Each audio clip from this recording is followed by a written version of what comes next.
ሰዋለይ ማለቱ መሆኑን ስለተረዳ በዕፀ ሳቤቅ የታሰረውን በግ ሰውቶለታል። ያ ለይስሐቅ ቤዛ በጉ የታሰረበት ሐረግ የሚታረዱትን ለመታደግ ክርስቶስ የሚሰቀልበትን መስቀል የሚያመለክት አምሳል ነበር። ያ ቅዱስ ያሬድ እንዲህ አለ። ርዩ በጋ አሁዝ አቅረንቲው በዕፀ ሳቤቅ ዕፀ ሳቤቅ ብሂል ዕፀ ስርየት መስቀል እስመ መስቀል ሞዓ ሞተ ሞዓ ኃይለ መስቀሉ አብርሃ። ዕፀ ሳቤቅ ማለት የይቅርታ እንጨት የሆነ መስቀል ማለት ነው። ቀንዱ በዕፀ ሳቤቅ የታሰረውን በግ አቅም አሸናፊነት አስታውሱ። የዕፀ ሳቤቅ መገለጫ የሆነው መስቀል አሸናፊ ሞት ተሸናፊ ሆኗልና የመስቀሉ ኃይል አበራ እንዳለ ይለናል። መስቀል ዓለም በንፍሯ በጠፋ ጊዜ 8 ነፍሳት የዳኑበት መርከብ ምሳሌ ነው። ዓለም በኃጢአቱ በጠፋ ጊዜ እግዚአብሔር በጥበቡ ኖህና ቤተሰቦቹን አስቀርቶ ፍጥረት በነበረበት ደረጃ ይሆን ዘንድ መርከብን ሰርቶ ለሕይወት መራባት ምክንያት የሚሆኑትን እንዲያስቀር አዞት ነበርና ግበር ታቦተ በዘተድህን ፍጥረታት በመርከብ ውስጥ በመጠለል ለዘላለም በውሃ ከመጥፋት ድነዋል። እናም ለአሁኑ መኖር ዋስትና የሆነ መርከብ የፍጡራን ሕይወት ዋስትና የሆነው መስቀል ምሳሌ ነው። ቃሉን ከነትርጉሙ ከሊቁ ድርሰት መረዳት ይቻላል። ወይቤሎ ለኖኅ አማይህ ንሳ እምፅ ዘይነቅጽ ግበር ታቦተ በዘትድህን እስመ በዝንቱ እፅ ወይም እስመ በዝንቱ ዕፀ መስቀል በዘቦቱ ተሰቅለ እግዚእነ ናክብሮ በዘቦቱ ረከብነ መድኃኒተ በኃይለ መስቀሉ ንመውፀረነ። ጌታ ማየአይህ በዓለም ላይ በዘነበበት ዘመን ለኖህ ከማይነቀዝ እንጨት የምትድበት መርከብ ሥራ አለው። በዚህ አንጻር ጌታችን በተሰቀለበት ዕፀ መስቀል ኃይል ጠላቶቻችንን ሞትን አሸንፈናልና ድነት ያገኘንበትን መስቀሉን እናክብረው ይለናል። ኖህ 8 ነፍሳቱን ለድነት የገባበት መርከብ የመስቀል ምሳሌ ነበር። ስለዚህ የዕፀ መስቀል ኃይል በከፊልም ቢሆን ምሳሌ በሆኑት ነገሮች ላይ የድህነትን ስራን አላቋረጠም። እናም የመስቀለ ክርስቶስ በበቂ ሁኔታ የሚያድን ከሆነ እርሱ ራሱ መስቀል ለሚያምኑት ሁሉ ምንኛ መድኃኒት ነው። እነዚያ በብሉይ ኪዳን የነበሩ ምሳሌዎች በዚያ አይነት መልኩ የሚያድኑ ከሆነ አማናዊው የክርስቶስ ሥጋ የተቆረሰበት ደግሞ የፈሰሰበት መስቀል እንዴት አያድንም?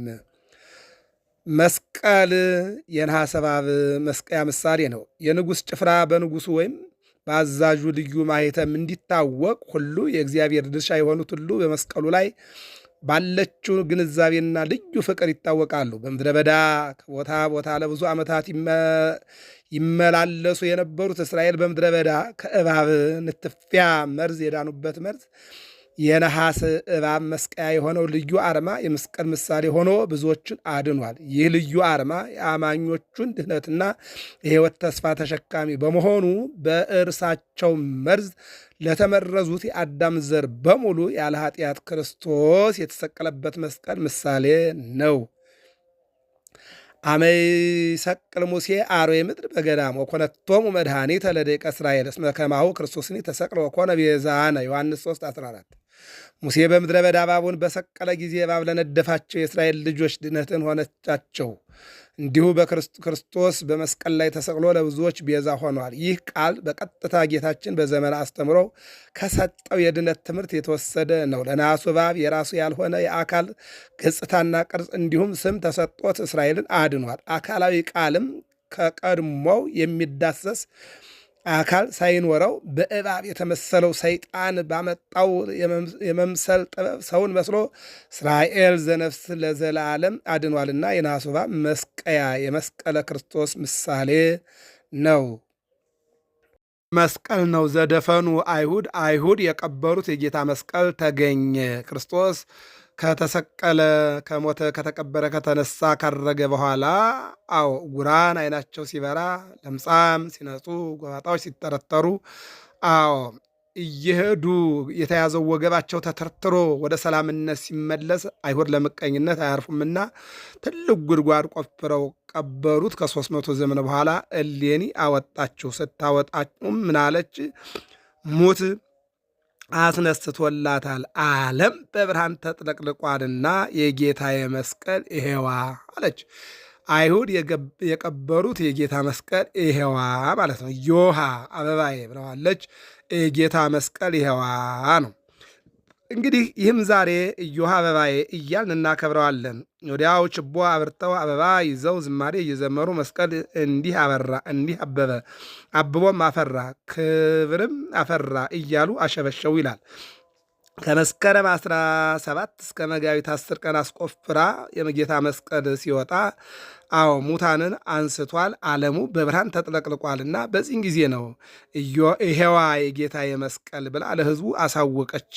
ይህም ዛሬ እዮሃ አበባዬ እያልን እናከብረዋለን። ወዲያው ችቦ አብርተው የዚያን ጊዜ አበባ ይዘው ዝማሬ እየዘመሩ መስቀል እንዲህ አበራ፣ እንዲህ አበበ፣ አብቦም አፈራ፣ ክብርም አፈራ እያሉ አሸበሸቡ ይላል። መጋቢት 10 ቀን እሌኒ ንግሥት ከ200 ዘመን በላይ ተቀብሮ የኖረውን የጌታን መስቀል በማግኘቷ ስለተደሰተች በልጇም በእሷም ምስጋና ለእግዚአብሔር አቀረበች። መስቀሉንም ወስዳ ኢየሩሳሌም ቤተ መቅደስ አስቀመጠች። ስለቷን ስለሰማት መልካም ነገር ስለተደረገላት ለእግዚአብሔር ሁለተኛ ዋጋ ለመክፈል ተነሳች ይላል። በቅዱሳት መካናት ላይ ጌታ በተወለደበት በቤተልሔም፣ ምስጢረ ምጽአቱ በተነገረበት በደብረ ዘይት፣ በተቀበረበት በጎልጎታ፣ የእመቤታችን መቃብር ቦታ በሆነው በጌቴሴማኒ፣ ብርሃነ መለኮቱ በታየበት በደብረ ታቦር፣ ምስጢረ ጥምቀት በተፈጸመበት በዮርዳኖስ፣ በቀራኒው በተሰቀለበት አብያተ ክርስቲያናት ማሳነጽ ጀመረች ይላል። መስቀሉን ካገኘችው በኋላ ማለት ነው። በዕንቁ በወርቅ በብር እያጌጠች ልጇ ቆስጠንጢኖስም በገንዘብና በንዋየ ቅድሳት እየረዳት ቅዳሴ ቤተ ክርስቲያኑንም ለማክበር መስከረም 16 ቀን ወደ ቁስጥንጥንያው ሊቀ ጳጳስ፣ ወደ እስክንድሪያ ሊቀ ጳጳስና ወደ አንጾኪያ ሊቃነ ጳጳሳት ትእዛዝ አስተላለፈች ይለናል። ሊቃነ ጳጳሳቱም ኤጲስቆጶሳትን አስከትለው መጠው አብያተ ክርስቲያናቱን መስከረም 16 ቀን በዋይዜ ማዕለት ባረኩ። ቅዳሴ ቤቱንም አከበሩ።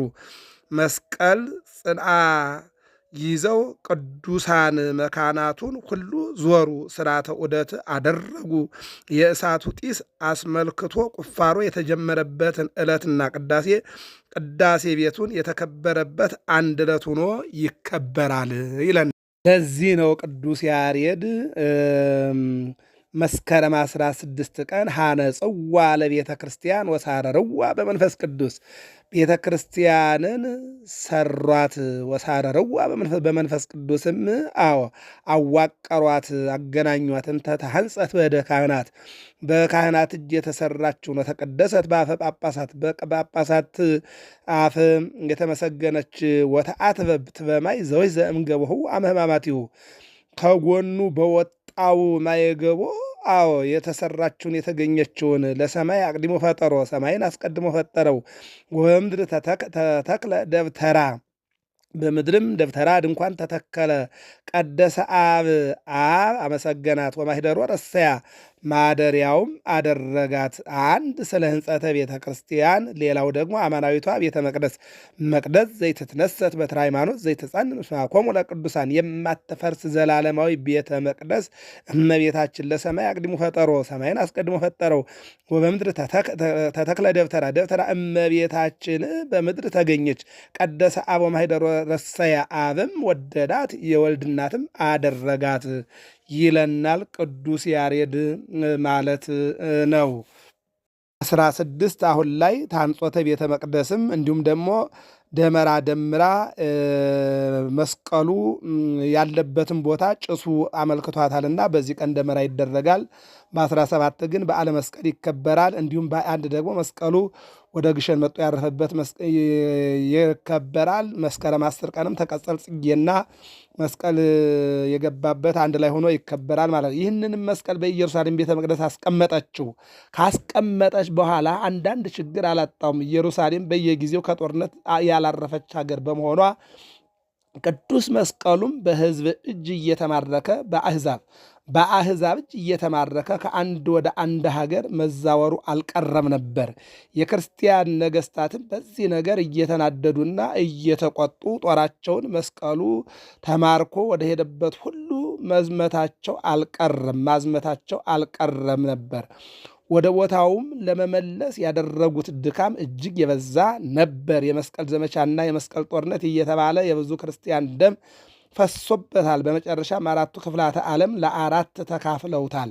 በአፍሪካ የደረሰውን ግማደ መስቀል የእስክንድርያ ሊቀ ጳጳስ እጅ እየተጠበቀ ቆይቶ ሳለ በግብፅ ክርስቲያኖችና በግብፅ እስላሞች መካከል የተደረገውን ጸብ ለማብረድ እንዲሁም ለማስወገድ የኢትዮጵያ ንጉሥ አጼ ዳዊት ወደ ግብፅ ለመሄድ በሱዳን በኩል አልፎ ካርቱም ላይ ቆይቶ ነበር። በጊዜው የነበረውን የግብፅ ንጉሥ የጌታን መስቀል እንዲሰጠው ጠየቀው። የግብፅ ንጉሥም እንደማይሰጠው ገለጠለት። አጼ ዳዊትም የግብፅ ንጉሥ ሐሳቡን ካለወጠ ጦር የሚያዘምትበት ወይም ደግሞ ወደ ግብፅ የሚወርደውን የአባይን ውሃ ገድቦ እንደሚያቆም ወይም አቅጣጫውን እንደሚቀይር ገልጾለት ነበረ ይለናል። የግብፅ ንጉሥም በክርስቲያኖችና በእስላሞች መካከል እርቅ መደረጉን ገልጾ 12,000 ዲናር ወርቅ ለአጼ ዳዊት ገጸ በረከት ላከለት። ንጉሡም የጌታችን የኢየሱስ ክርስቶስን ክቡር መስቀል ለማግኘት እንጂ የወርቅና የብር ፍላጎት እንደሌለው ገልጾ በአንጻሩ ግን የኢትዮጵያ ሕዝብ የብር የወርቅ ችግር እንደሌለበት የሚያስገነዝብ ደብዳቤ ጽፎ ያመጡትን ስጦታና የጻፈውን ደብዳቤ በመልእክተኞች እጅ መልሶ ላከው።